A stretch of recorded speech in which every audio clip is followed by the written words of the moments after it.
திருச்சி மாவட்டம் முசிறியை அடுத்த புலிவனம் பகுதியைச் சேர்ந்தவர் கார்த்திக் வாடகை கார் டிரைவர்.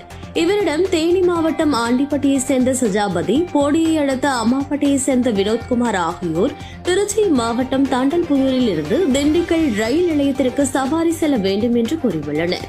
இதனையடுத்து அவர்கள் 2 பேரையும் காரில் ஏற்றிக்கொண்டு கார்த்திக் திண்டுக்கல் நோக்கி வந்து கொண்டிருந்தார். தாடிக்கொம்பு அருகே காமாட்சிபுரம் பகுதியில் கார் வந்தபோது சஜாபதியும் வினோத்குமாரும் இயற்கை உபாதை கழிக்க வேண்டும் என்று கார்த்திக்கிடம் கூறினர். இதனால் அவர் சாலையோரமாக காரை நிறுத்தினார். சிறிது நேரத்தில் சஜாபதியும் வினோத்குமாரும் சேர்ந்து கார்த்திகை சரமாரியாக தாக்கிவிட்டு காரை கடத்தி சென்றனர்.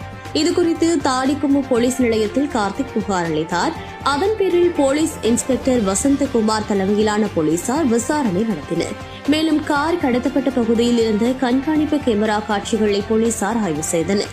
அதன் அடிப்படையில் தங்களது விசாரணையை